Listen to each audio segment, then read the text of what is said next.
How my opinion of these guys changed oh so quickly. See, I was invited to a Hasbro event, the only one I've ever been invited to. I wonder if I wasn't invited back due to some of my disappointments with the event itself. Or it could be the fact that I reviewed third party, or it could be due to the fact that everything happens in Brisbane and Melbourne now. Which is a bit of a shame, but whatever. When I first came across the Prime Masters, I was very excited for the concept. I thought that they all looked lovely and were a great continuation of the Titan Master gimmick. However, that was before I actually owned them and started getting all of them, and I realized they were all the same.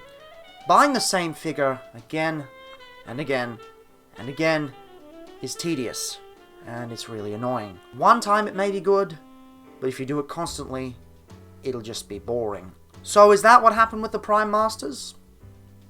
Yeah, I'ma say it. The Prime Masters are boring as shit.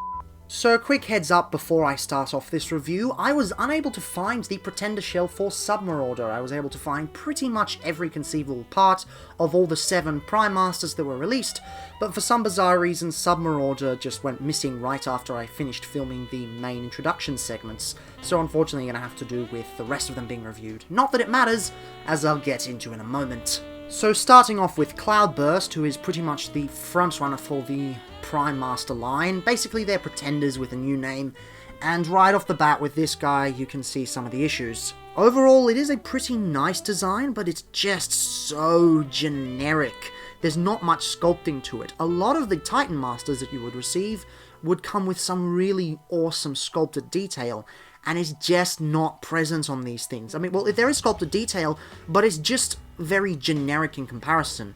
Part of that's due to the source material, but the G1 Pretenders could have been done in a way to make them a bit more interesting. They could have upped the sculpted detail with some more definition and such, but they've chosen not to.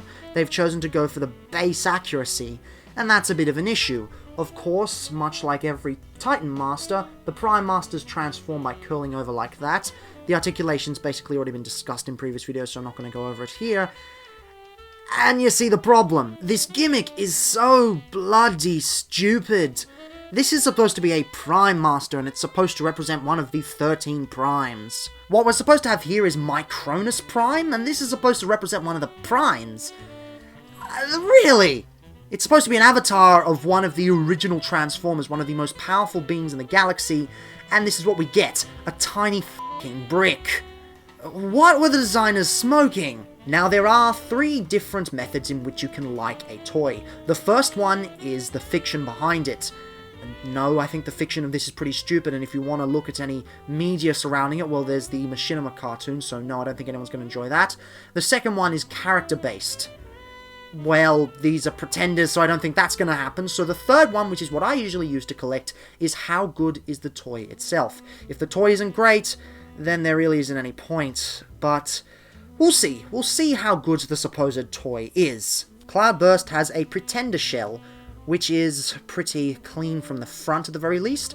I will give this line credit. It probably has some of the best paint and color separation from the front out of this whole $10 size class. Not even the Titan Masters and the Micro Masters can contend with that. But you look at it from the back and it's pretty obvious this is just a Target Master with a bulkier aesthetic. It hasn't been done very well.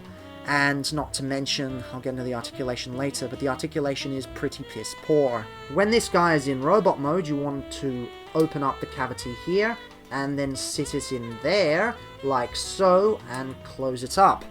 And what I really enjoy about it is that you can actually see the face through the visor section, but that's supposed to be one of the elements of its transformation.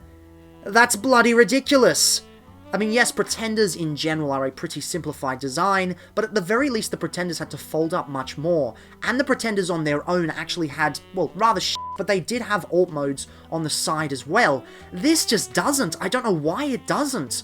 They had to make everything Titan Master compatible. They had to be lazy instead of making new, tinier molds. This could have been done really well, but because of what they tried to do, it was done pretty boringly. Transformation's pretty simple. You just flip that over and click it into place and click up the handle there, and that's supposed to be it.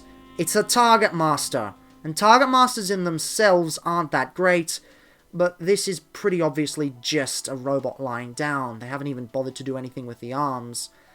For Christ's sake, the arms just kind of wobble around like so. They don't peg in anywhere.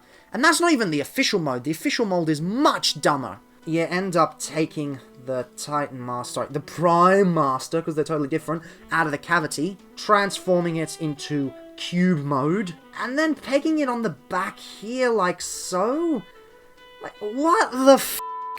That's supposed to be how you use it. Why? This in itself is pretty goddamn ridiculous, but I haven't even gotten to the worst part of it yet.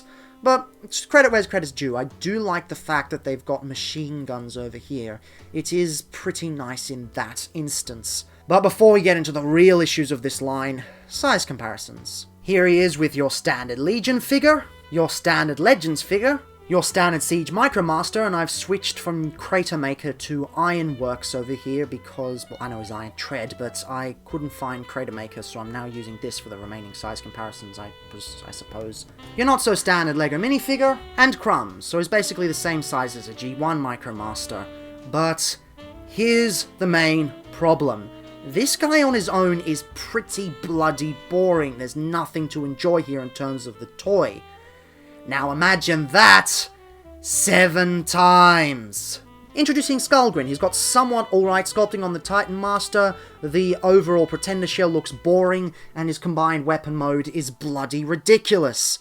It's a claw when it's supposed to be a gun that they've allowed it to transform into. And this doesn't even move all the way, it just kind of sticks out like that. It's the same bloody toy. Metal Hawk. Bloody boring sculpting on the Prime Master inside.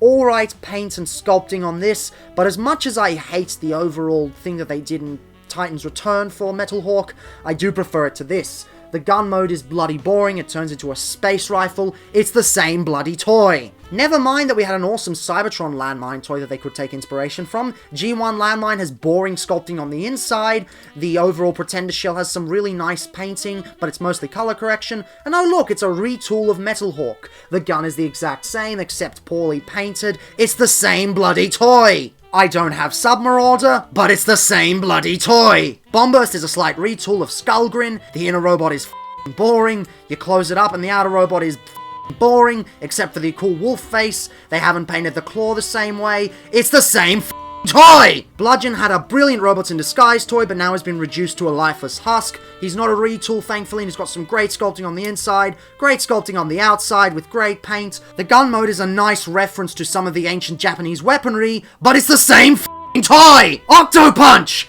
is the same toy! Do you see my problem here? They have made a boring toy and decided to do it 7 times over. And when you get the same toy 7 bloody times in a row, there's no point in collecting them. The point of the small size class is that they are small and inexpensive, so you can buy a lot of them. That was the same with the Minibots, with the Micromasters, with the Legions, with the Legends, with even third-party Legends Transformers. This goes against that very ideology and is one of the laziest lines I have seen. Not one of the worst, but definitely one of the laziest. So when you ask why I haven't bothered reviewing these guys over this time, because in a full review, it's because they're boring and I have nothing to talk about with them. They're all the same toy.